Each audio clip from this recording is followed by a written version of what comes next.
All right, welcome back into the Sports Source. This segment brought to you by Madisonville Marine. We're within a few weeks of the downtown Knoxville Boat Show, but you can get boat show pricing right now on all kinds of boats down at Madisonville Marine.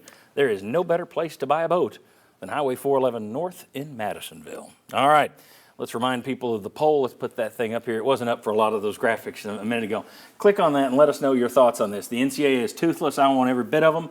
Or courts are unpredictable. I remember the OJ trial. Or I'm just tired of Tennessee being at the center of everything. So give us your take on that. We appreciate it. Okay. David, I'm going to start with you since you wrote this first story on collectives that had everybody in America going, what's a collective? If Spire Sports had been a little bit quieter about its business, might UT have avoided this one? Because it looks like the NCAA is looking at the most obvious cases. Florida State had a coach involved. Miami had a coach involved and a booster that wouldn't shut his mouth, who has consistently gone back and forth with the NCAA. Florida had the Rashada recruitment that blew up massively. I think they're also looking at Texas A&M, and my guess is the name Walter Nolan will come up. But Tennessee also made it. So I wonder if Spire Sports had just been a little bit more quiet, could Tennessee have avoided this? Probably not, because word gets out. A&M was quieter than anybody. Their collective didn't have a website, didn't have a name, and they're still in the mix of this. Like, at the end of the day, coaches know that this is affecting recruiting, and then they run it up the flagpole and people start sniffing around. So, I think certainly, what they said to me and what they said publicly got people talking. But the NCAA paid attention, obviously. Yeah, but in terms of, what actually happened, you can sort of hold up public comments, but they were going to be investigated anyway. So I think the fact that you're operating in this way, you look at it, we talked about this with collectives early on.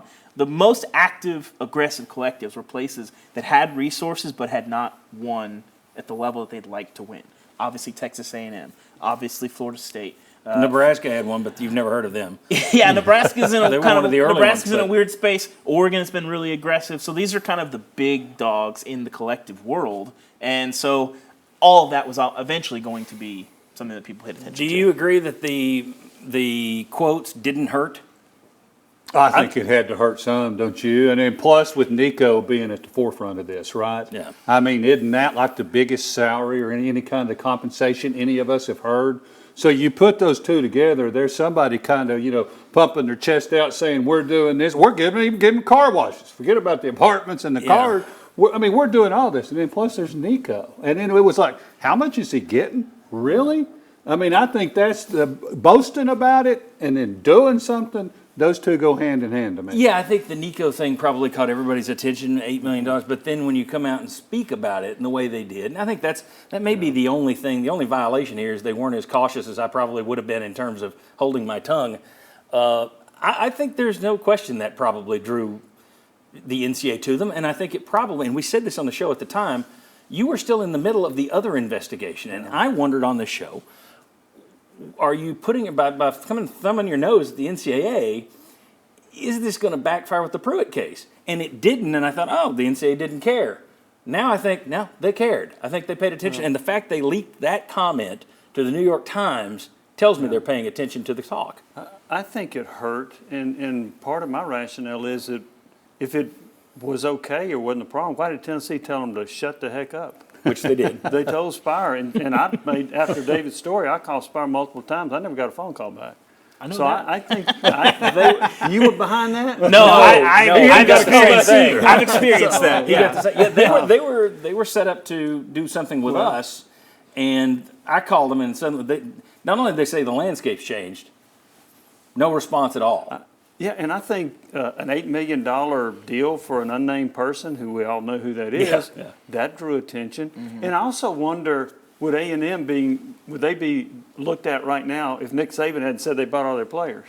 Probably, because they bought a lot of players. I think you get a lot of schools that are complaining about the ones who are doing this behind the scenes. But I also think those that had loud splashes, and Saban was a loud splash. Yeah. And I believe, I looked for it yesterday, I couldn't find it, but there was an early note early on that the NCAA was looking at Tennessee, at Texas A&M, and I think Oregon. Now, this was years ago when all this came about. I believe Oregon was the third, but they mentioned Texas A&M. I think you're still going to hear that Texas A&M is in the middle of this at some point. They're going to get their own little letter at some point. Ryan, go ahead. Very possible. I was going to say, I think the quotes don't help. I think the thing that hurt more, though, was Nico Iamaleava's representatives coming out and saying something about a deal that Tennessee obviously, in hindsight, would love to have not had out there. That obviously drew a ton of attention that, even if it's not the center of this case, is clearly one of the main cases they can point to and say, this is beyond, even if they heard about Tennessee, they didn't have the evidence.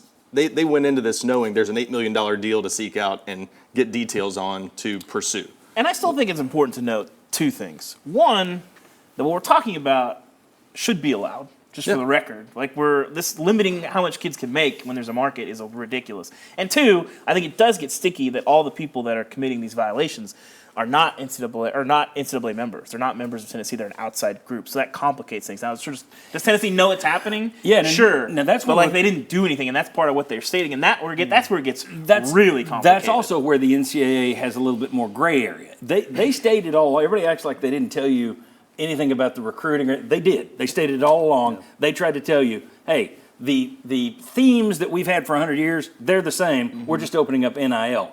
Don't use it in a sleazy way, and everybody did. But to me, the thing where they didn't really be clear, they weren't really clear, is what you're talking about. Initially, it was you have to stay apart from your collective. And then they went back to the NCAA, the member schools, and said, well, if we don't know what they're doing, we have to have some connection. Then it's like, okay, so now you got to deal with your collective, but if they do anything, you're in trouble for it.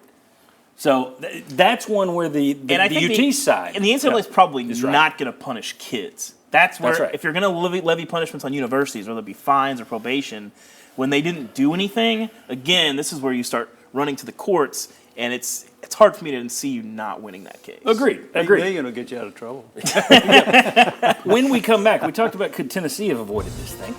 Could the NCAA have avoided it? And reason being, they're facing a lawsuit that could mean the end of the NCAA, or at least push them down that road. Could they have avoided all this mess? I think they could have. We'll see if these guys think so. Or they could have at least, put off the death penalty. But we'll talk about that. Come on back.